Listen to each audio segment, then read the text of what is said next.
Hi guys, it's me Himanshu and welcome to Code Sickness. Today I'm back with another video following the same series trend for this week that we are solving for multiple pairs of the given number. And the problem which we solved since 2 days we solved using two for loops, and the order of time complexity for those two solutions were order of n square. Okay, so this is like very much too much, right? So we are trying to solve the same problem in order of n time. Okay, you for detailed problem description you can watch the C video, and let's get started. So for this solution approach, like we have to reach the time complexity of order of n. So by default you can understand that we have to use only one for loop in throughout the problem, and we are not allowed to use two for loops.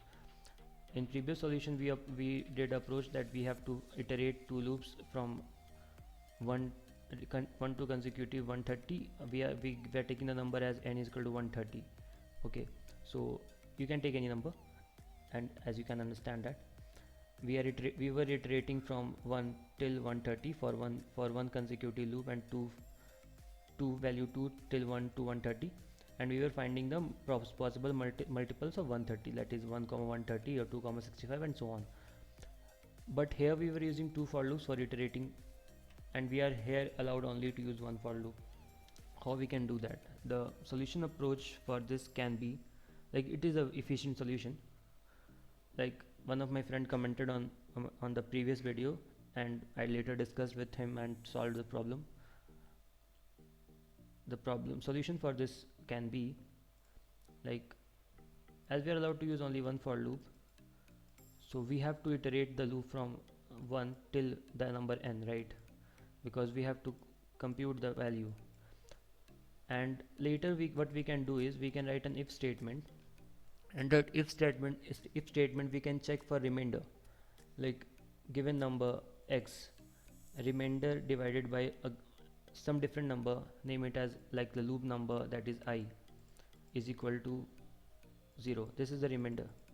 If the remainder is equal to 0, then the number is completely divisible, that you can understand clearly.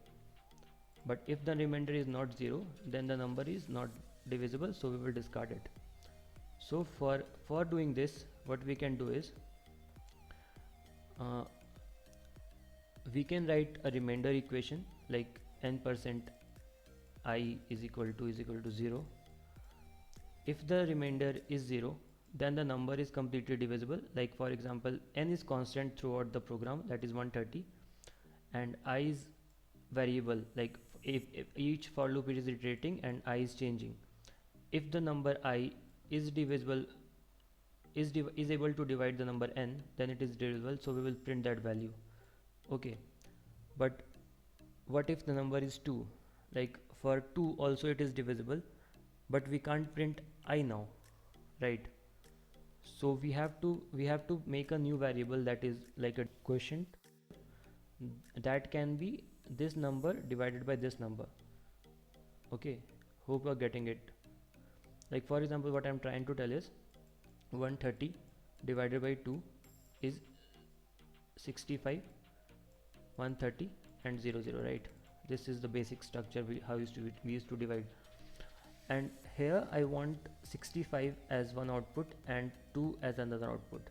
2 is I, that's for sure. How to get 65? For 65, what we can do is this number divided by this number, as these two numbers are always fixed in the throughout the loop for one iteration, right? Correct, you're getting it. And for similarly, for like the proper solution for this is, like, you can see the complete solution for, I did it earlier. Here you can see like 5 comma 26 is also a multiple of for 130.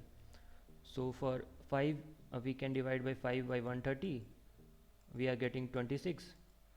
130 is fixed and 5 is fixed for that loop, so we are dividing 26. For getting 26, we are dividing 130 by 5 is equal to 26, correct? And other value is 5, so we are printing 26 comma 5, correct? Getting it right. This is the solution approach. So let's get straight into coding. I already made the file because it takes time while developing. So as I told, like we have to declare a number n that we are assuming as 130.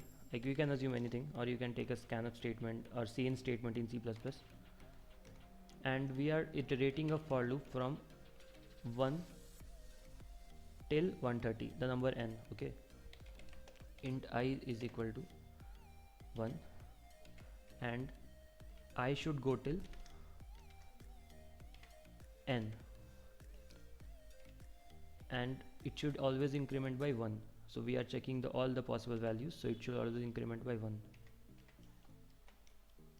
And what we were doing here inside the for loop, we were checking whether the looping iteration I and the number n is having a remainder equal to 0 or not. So for that we have to write n %i is equal to 0. And later what we are doing, we are computing the value. One is I is fixed, and we have to compute a value for quotient. So name it as divisor, like int div. Div is the quotient is equal to num. Num is n by I, and we have to print the value of div and I. Okay. So we have, for printing we use cout in C++, and then greater than symbol. Then we have to print I and div, right? I, giving a space in between, then printing div. So let's run this code and see the output. Okay, fine. We have to make a change line statement that we can do using indel.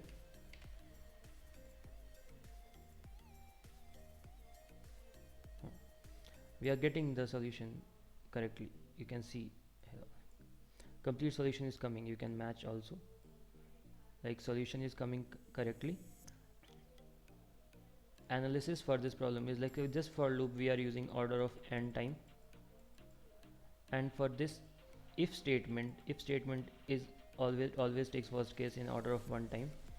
So overall time complexity of this particular solution is order of n, which is